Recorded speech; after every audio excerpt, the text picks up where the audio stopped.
Good morning, students. Myself, Jaydeep Trivedi, your Sanskrit teacher. दोस्तों, आज हम बात करेंगे हमारे पहले पद्य यानी कि हमारी जो पहली पोयम है समर्चना वर्शिप, इसके बारे में। दोस्तों, पिछले लेक्चर में पार्ट 1 में हम इस चैप्टर के 1 से 3 श्लोक पढ़ चुके हैं। आज हम मंत्र नंबर 4, 5 और 6 यानी कि मंत्र 4 से 6 के बारे में बात करेंगे। दोस्तों ये जो 3 मंत्र है, अब ये लौकिक मंत्र है। जैसे कि मैंने शुरुआत में आपसे बोला था कि ये लौकिक मंत्र जो होते हैं ये लौकिक साहित्य में से लिए गए होते हैं। और लौकिक साहित्य का हमारा जो प्रथम ग्रंथ है दोस्तों, वह रामायण कहलाता है। रामायण के बाद महाभारत से लेके जो भी महाकवियों की जो भी रचनाएं हैं, वहाँ से लेके ये आधुनिक समय तक जो भी रचनाएं संस्कृत के अंतर्गत रची जाती है, वे सब लौकिक साहित्य कहलाता है। तो चलिए पढ़ते हैं हम मंत्र नंबर 4। मंत्र नंबर 4। यम ब्रह्मा वरुणेन्द्र रुद्र मरुतः स्तुवन्ति दिव्ये स्तवेः वेदे सांग पद कर्मोपनिषदेः गायन्ति यम सामगाः ध्यानावस्थितेन तद्गतेन मनसा पश्यन्ति यम योगिनो यस्यान्तं न विदुः सुरासुरगणाः देवाय तस्मै नमः। तो दोस्तों यहाँ उस देव के बारे में बात की गई है कि जिसका अंत देव या दानवों का जो समुदाय है वह नहीं जानता।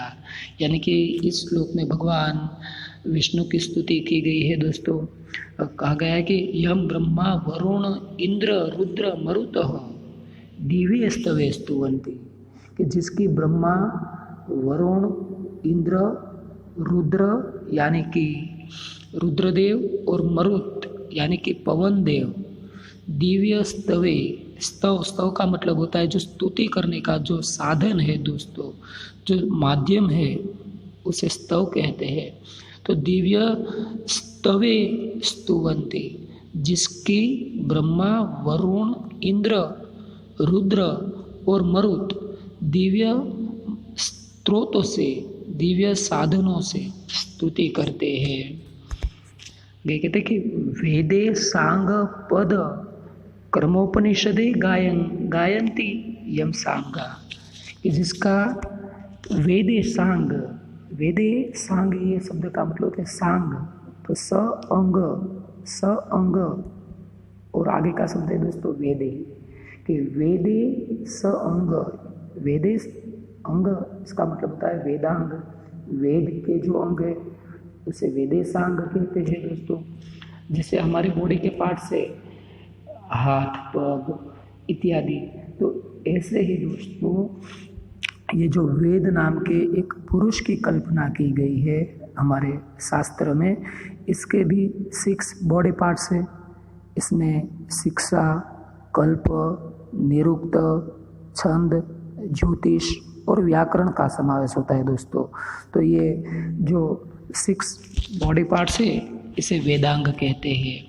कि 6 वेदास, इसके बाद क्रम पाठ और उपनिषद के साथ, पद पाठ, क्रम पाठ और उपनिषद के साथ जिसका सामवेद में गान होता है, जिसका सामवेद गान करता है दोस्तों आप सब जानते हैं कि हमारा जो म्यूजिक है, संगीत, इसकी उत्पत्ति सामवेद में से हुई है। सामवेद को हमारे शास्त्र में संगीत के गंगोत्री कहा गया है। तो सामवेद वह गान का वेद है जो 6 वेदास, पद पाठ, क्रम पाठ और उपनिषद के साथ जिसका गान करता है, जिसकी स्तुतियों का गान करता है।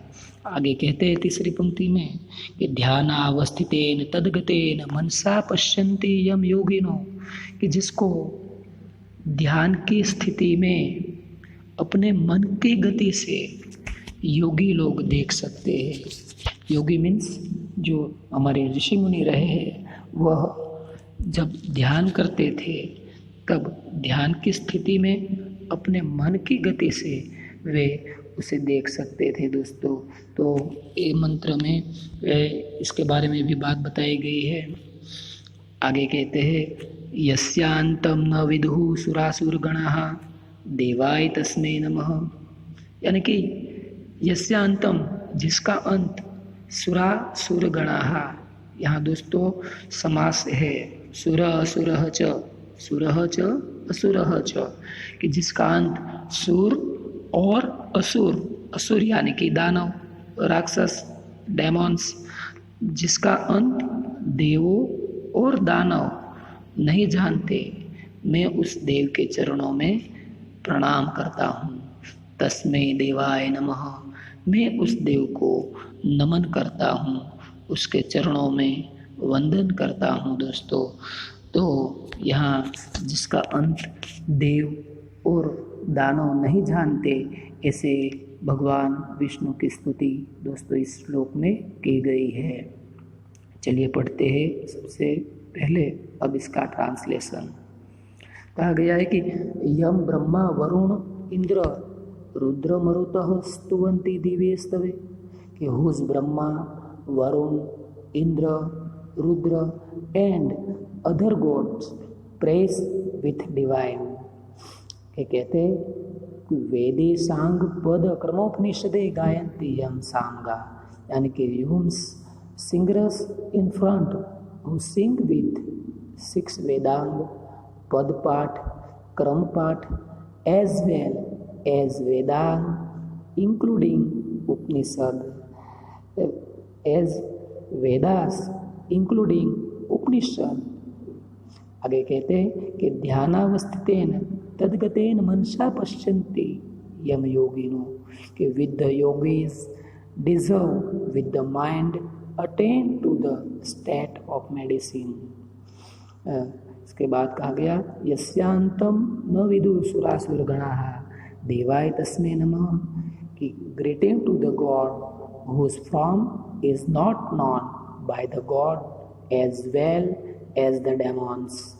तो इस प्रकार दोस्तों इसका ट्रांसलेशन भी मैंने आपके सामने पेश किया है, आप इसे पढ़ के भी तैयारी कर सकते हैं। दूसरी एक बार दोस्तों मैं सिर्फ इसका ट्रांसलेशन आपके सामने पेश करता हूँ, इसके बाद हम इसका जो व्याकरण है इसमें से पूछे जाने वाले ग्रामेटिकल क्वेश्चन, इसकी एक चर्चा करेंगे।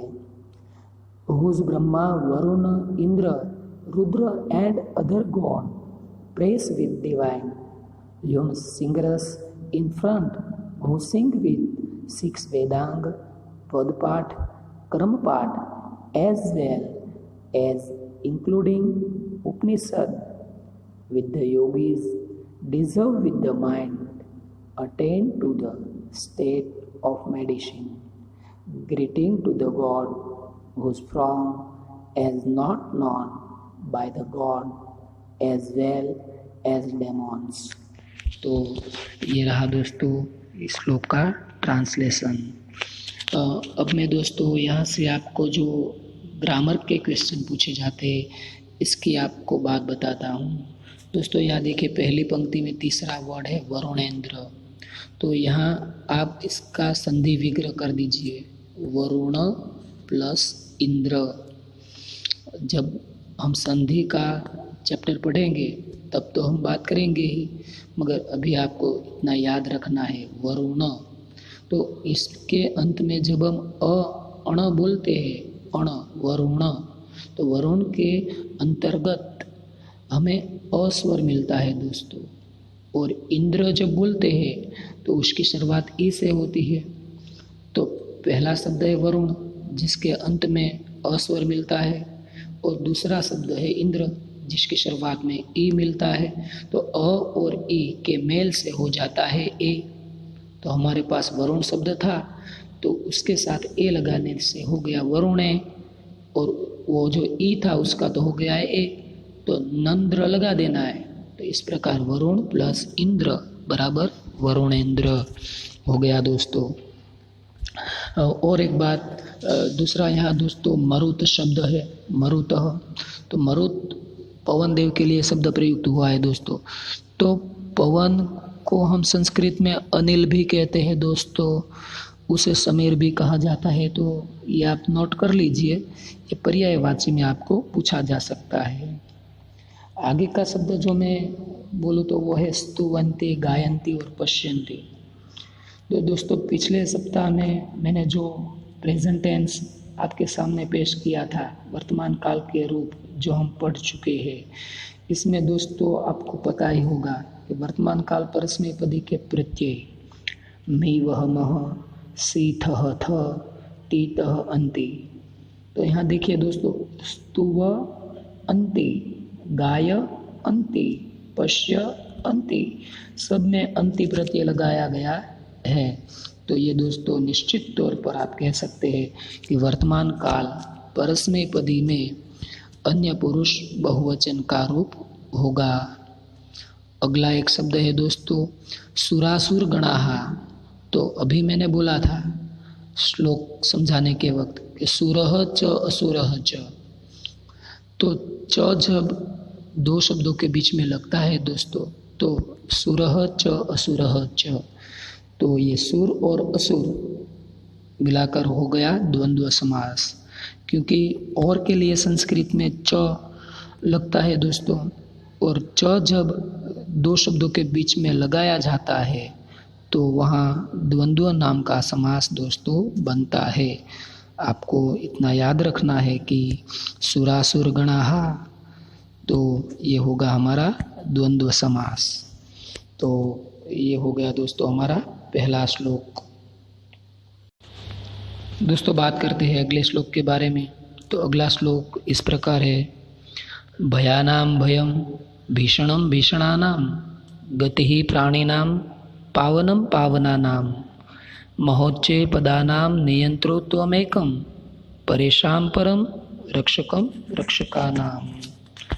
तो दोस्तों यहाँ कहा गया है कि जो भयानक चीज़ है, तो इसमें भी ये भयानक है कि भयानक में भयानक, यानी कि टेरिबल, सर्कमस, टेंसेस ऑफ टेरिबल, जो भयंकर है, जो हमें डराने वाला है। इसमें जो हमें डराता है उसमें भी डर उत्पन्न करने वाला ये हमारा ईश है, हमारा जो गॉड है वह उसे भी डराने वाला है, जो हमें डराता है उसे। तो इसलिए हमें किसी से डरने की ज़रूरत नहीं है। भयानां भयम कहा गया है दोस्तों। इसके बाद कहा गया कि भीषणम भीषणानां, भयंकर में भयंकर है और भयानक में भयानक है। भीषणम भीषण और भय, भयंकर में भयंकर और भीषण में भीषण है। गति ही प्राणिनां पावनम पावनानां, कि ये संसार के जितने भी प्राणी हैं, जितने भी जीव है, इस सब की एकमात्र गति परमपिता परमात्मा परमेश्वर है। इसलिए यहाँ कहा गया कि गति प्राणिनां, कि हर एक प्राणी की तुम एकमात्र गति हो। पावनम पावनानां, यानी कि जो हमें पवित्र करता है। पवित्र के लिए संस्कृत में शब्द दोस्तों पावन लगता है। तो जो पवित्र है उसमें भी तुम सबसे पवित्र हो। आगे कहते हैं कि महोच्चे पदानां नियंतृत्वमेकं, कि जो बड़े बड़े ऊंचे ऊंचे पदों पर विराजमान है उनको तुम एकमात्र ऐसी शक्ति रखते हो अपने पास कि तुम उनको नियंत्रण में कर सको, अपने वश में कर सको दोस्तों। इसलिए कहा गया कि महोच्चे पदानां नियंतृत्वमेकं, परेशां परं रक्षकं रक्षकानां, कि तुम जो है वह परेशान परम, यानी कि श्रेष्ठ में श्रेष्ठ हो, यानी कि तुम सर्वश्रेष्ठ हो। पर का मतलब होता है दोस्तों यहाँ श्रेष्ठ। पर का एक मीनिंग दोस्तों अधर भी होता है, मगर यहाँ श्रेष्ठ लेना है कि तुम सर्वश्रेष्ठ हो और रक्षकों के भी तुम रक्षक हो दोस्तों।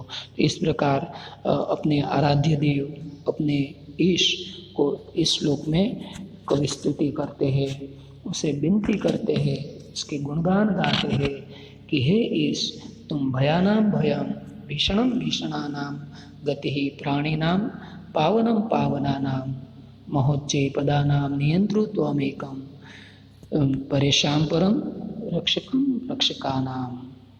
तो चलिए दोस्तों अब हम इसका ट्रांसलेशन देखते हैं। कहते हैं कि हे ईश, you are terrible circumstances, terrible यानी कि भयानक में भयानक हो तुम। क्या कहते कि is terrible circumstances you are the speed of attainment, you are pure in sacred thing, you are the controller of the big and high position, यानी कि जो बड़े बड़े ऊंचे ऊंचे पद वाले हैं उसको तुम एकमात्र नियंत्रण में रखने वाले हो।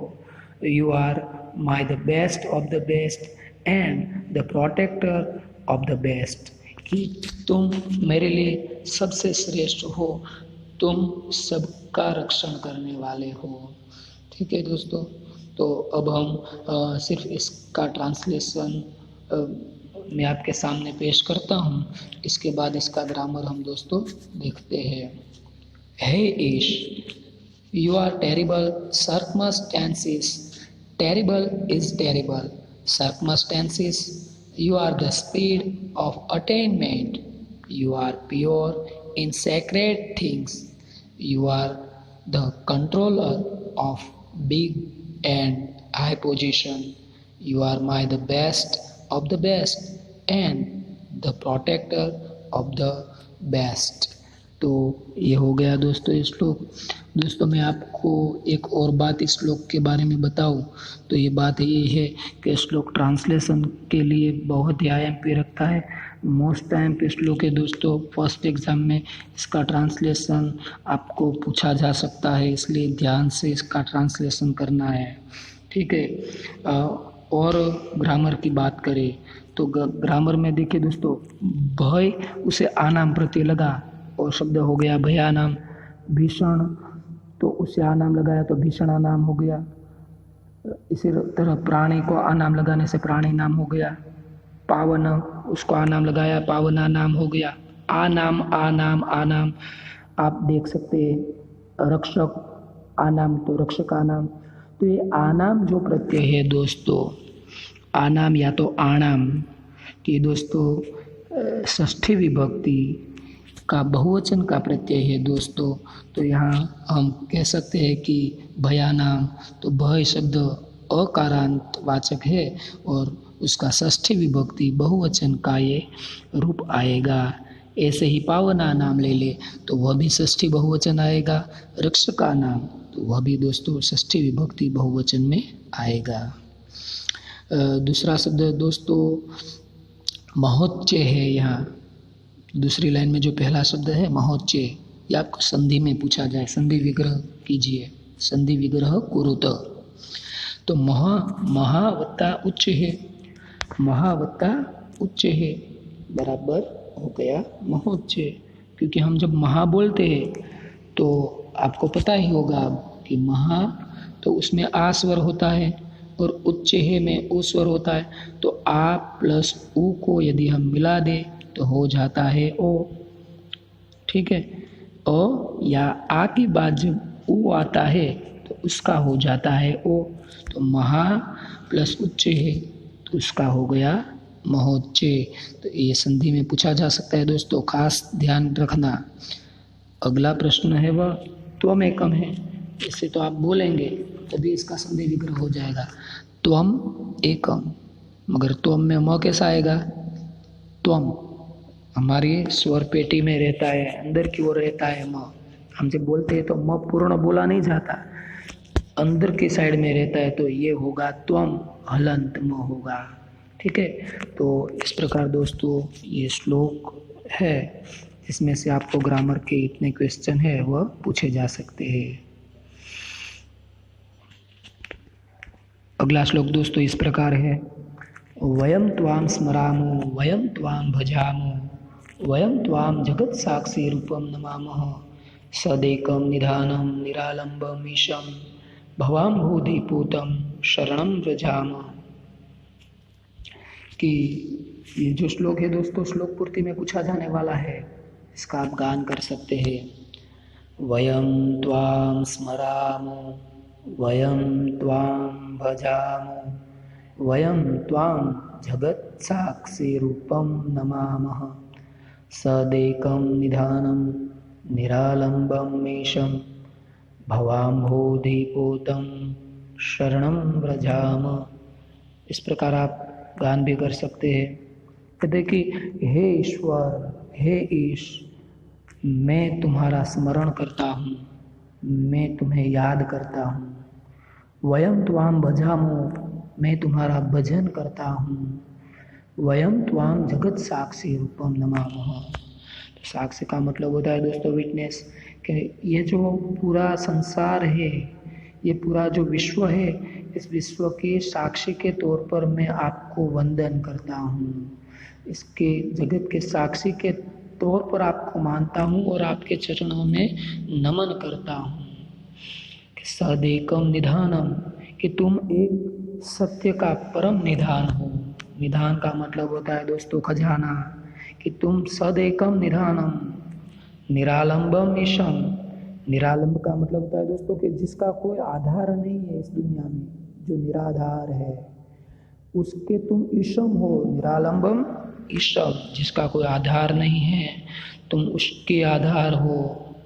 भवाम बोधिपोतम, ये जो भव का मतलब होता है संसार, और ये जो संसार रूपी सागर है, इस सागर की उस पार ले जाने वाली जो नाव है, उस नाव के समान तुम हो।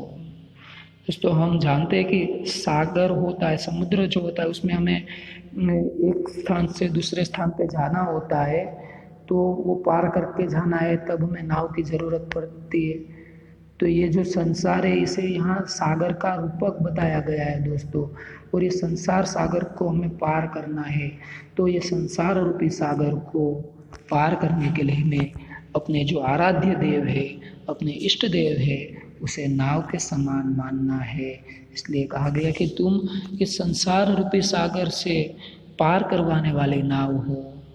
मैं तुम्हारे शरण में जाता हूँ। शरणम व्रजाम, व्रजाम मीन्स गच्छाम का पर्याय है, हम जा रहे हैं, ऐसा इसका मतलब होता है दोस्तों। ठीक है, तो चलिए देखते हैं इसका translation. We remember you worship, we remember you worship, we worship you, we bow to you as witness of the world. You are the only truth. You are a baseless God. You are the boat that crosses the worldly ocean. You we receive refugee. फिर से एक बार यहाँ से इसका translation आपके सामने मैं पेश करता हूँ।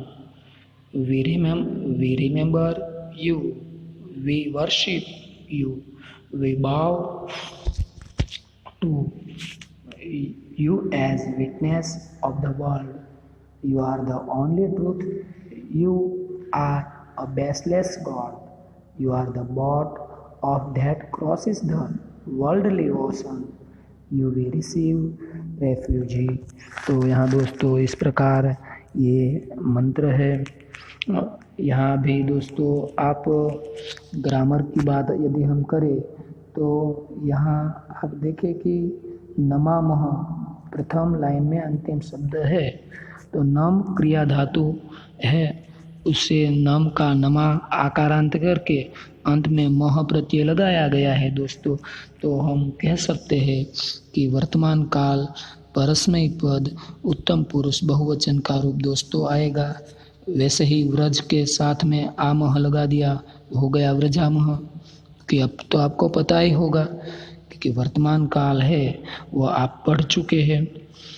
वैसे ही हम स्मरामो और भजामो का संधि विग्रह कर दे तो वहाँ भी स्मर धातु है, तो ओ के जगह पे विसर्ग लेने से हो जाएगा स्मरामह, और भजामो में भी ओ के जगह विसर्ग लगा दे तो ये दोनों भी दोस्तों वर्तमान काल के रूप हो जाते हैं।